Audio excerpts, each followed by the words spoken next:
오늘은 2월 18일 금요일입니다.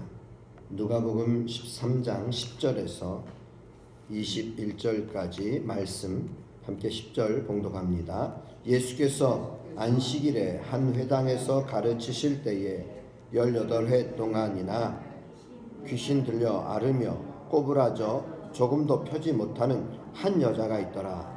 예수께서 보시고 불러 이르시되 여자여 내가 내 병에서 놓였다 하시고 안수하시니 여자가 곧 펴고 하나님께 영광을 돌리는지라.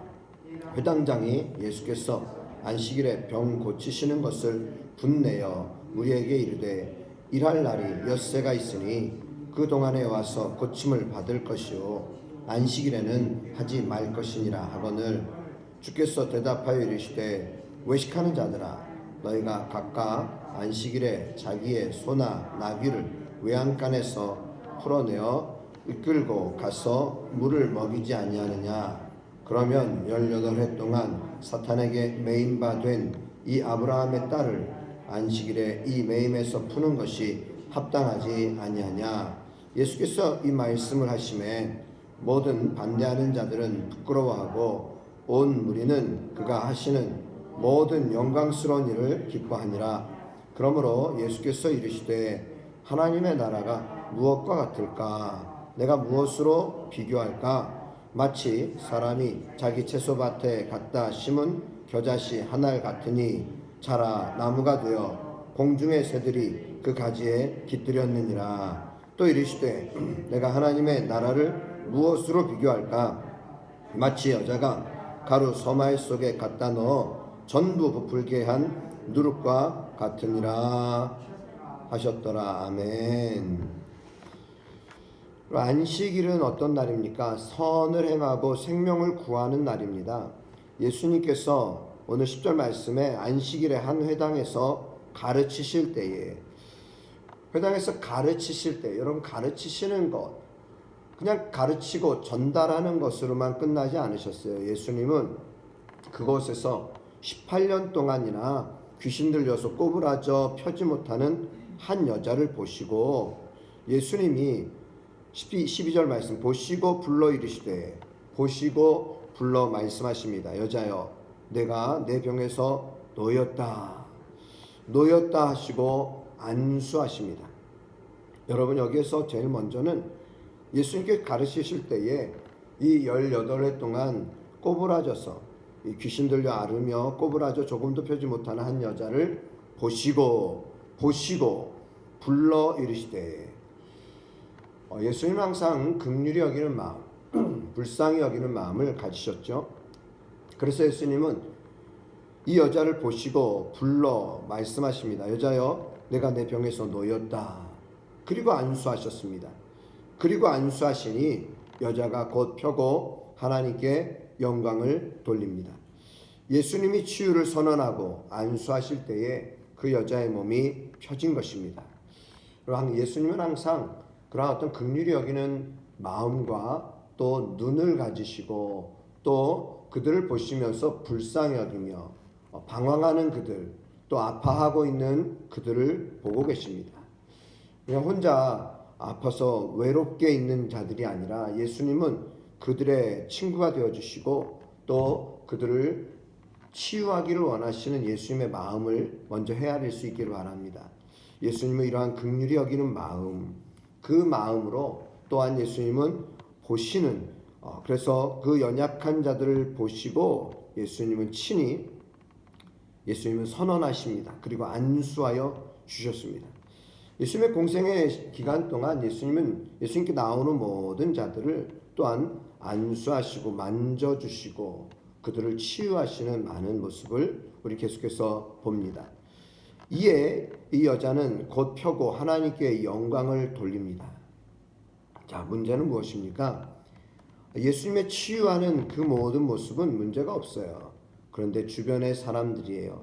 오늘 먼저 14절 말씀 보시면은 회당장이 예수께서 안식일에 병 고치시는 것을 분내어, 예수님께서 안식일에 병을 고치시는 것을 보면서 그는 분을 냅니다. 그리고 무리에게 말합니다. 무리에게 무엇이라고요? 일할 날이 엿새가 있으니 그동안에 와서 고침을 받을 것이요 안식일에는 하지 말 것이니라.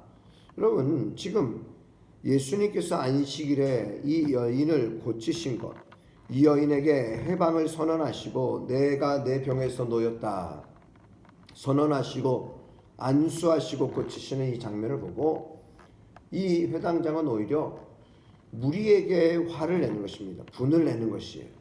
무리에게 분을 내어서 일할 날이 엿새가 있다. 그러니까 그동안에 와서 고침을 받을 것이요. 엿새라고 하는 긴 시간인데 왜 하필이면 왜 굳이 안식일에 와서 고침을 받느냐. 안식일에는 하지 말 것이니라. 그럴 때 예수님께서는 이렇게 말씀하십니다. 외식하는 자들아 너희가 각각 안식일에 자기의 소나 나귀를 외양간에서 풀어내어 이끌고 가서 풀을 먹이지 아니하느냐. 물을 먹이며 또한 풀을 먹이는 그런 모습을 너희 스스로는 너희 자기의 소 자기의 나귀를 외양간에서 풀어내고 이끌어내서 물을 마시게 하고 또 풀을 먹이는 이러한 모습을 하지 않느냐는 거죠. 여러분, 오늘 이와 같이 외식하는 자들의 모습은 오늘날의 우리들의 많은 표현 내로남불, 내가 하면 로맨스고 남이 하면 불륜이다. 여러분, 이렇게 우리는 나는 괜찮고 다른 사람은 안 된다라는 이런 식으로의 모습이 외식이라는 거예요. 외식을 우리가 다른 데서 찾지 말고 외식, 내 중심으로 나 주관으로 나는 괜찮고 다른 사람은 안 된다라고 생각하는 것이 우리의 외식의 모습임을 우리가 깨달아야 할 것입니다. 그래요. 각각 안식일에 자기의 소나 나귀를 외양간에서 풀어내어 이끌고 가서 물을 먹이는데, 그러면은 18해 동안 사탄에게 매임받은 이 아브라함의 딸을 안식일에 이 매임에서 푸는 것이 합당하지 아니하느냐. 여러분, 이 말씀하실 때에 반대하는 자들은 부끄러워했고요, 온 무리는 그가 하시는 모든 영광스러운 일을 기뻐했다고 말씀하고 있습니다. 여러분, 우리가 한 영혼이 온 천하보다 귀하다고 분명히 말을 합니다. 근데 그 온 천하보다도 귀한 영혼을 얼마나 우리가 아끼고 또 그를 돌보고 있는가. 우리는 안식일에 예수님께서 이렇게 하셔야만 하는 이유는 무엇인가? 바로 이와 같이 18해 동안 사탄에게 매임받은 이 사람을 고치시는데, 외식하는 자들의 안타까운 모습, 이 외식하는 자들의 모습을 보시며 예수님은 오히려 안식일에 병을 고치시면서 그들에게 교훈을 주신 모습을 우리는 한번 역으로 생각해야 할 것입니다. 그러나 회당장은 이렇게 말한 것이죠. 일할 날이 엿새가 있으니 그동안에 와서 고침을 받지 왜 안식일에 하느냐. 안식일에 하지 말라. 오늘 우리의 믿음의 삶에 여러분, 항상 우리가 숨을 쉬고 있잖아요.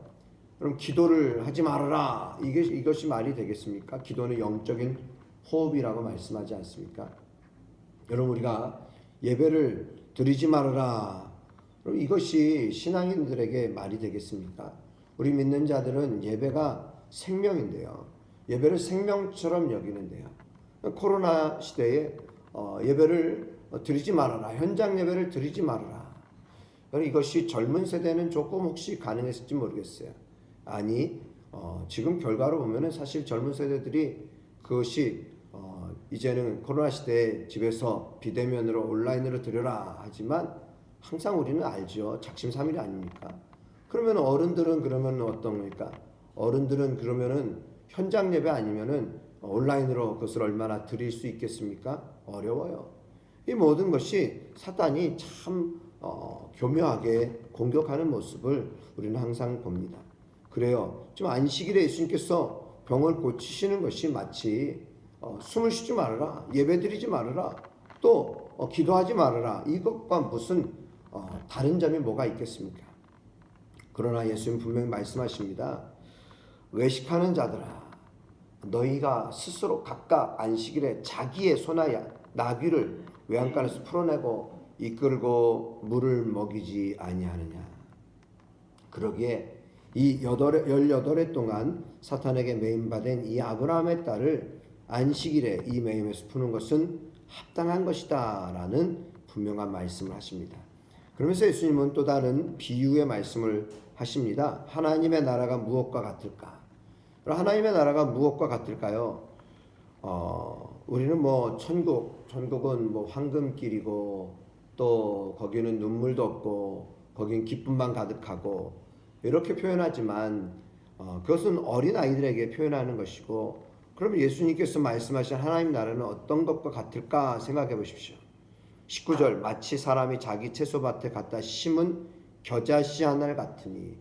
여러분, 심은 겨자씨 한 알, 겨자씨 한 알은 매우 작아요. 그런데 자라나서 나무가 되어 공중의 새들이 그 가지에 깃들였느니라.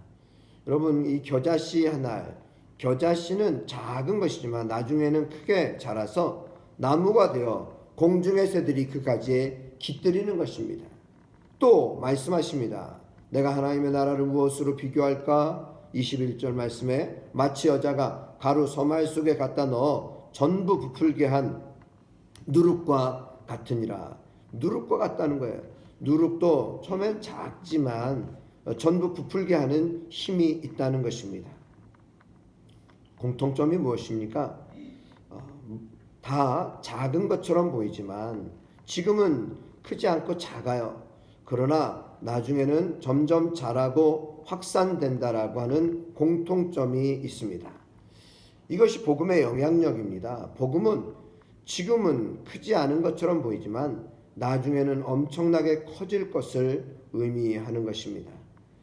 그러기에 우리는 복음이 거부당할 때에 실망하지 말아야 돼요. 복음의 능력을 믿어야 합니다. 복음 우리가 전해야 합니다. 거부한다고 할 때 포기하지 마십시오. 오늘날은 거부하면은 뭐 그 다 개인적인 성향이고 개인이 결정하는 것이지 하면서 괜히 압력을 넣는 것이다라고 이야기하는 분들이 있어요. 이것은 게으른 자들의 표현입니다. 복음은 우리가 심지 않으면 결코 자라지 않습니다. 겨자씨를 심어야 돼요. 또 누룩을 갖다 넣어야 합니다.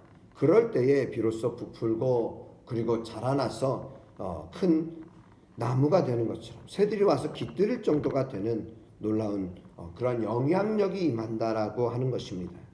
여러분, 하나님 나라의 이 거대한 성장을 꿈꿔야 합니다. 교회가 그 자리에 머물러서는 안 돼요. 미약해 보여도 복음은 점점 널리 전파되고 수많은 사람들에게 전파되고 그래서 많은 사람들이 주께로 나오는 놀라운 역사가 임해야 할 것입니다. 특별히 이 복음으로 말미암아 사탄의 매임을 풀며 확산되는 이 하나님의 나라를 생각할 수 있기를 간절히 축원합니다. 여러분, 그래요. 복음은 모든 사람들에게 임할 때에 그 말씀을 들은 자들이 변화받는 거예요. 하나님이 기뻐 춤추신다 그랬어요. 하나님이 기뻐서 기뻐하실 뿐만 아니라 기뻐 춤추시는 바로 한 영혼 구원받는 놀라운 역사가 우리를 통해서 나타나는 그러한 축복의 주인공들이 통로가 될 수 있기를 주의 이름으로 축복합니다. 함께 기도드리겠습니다.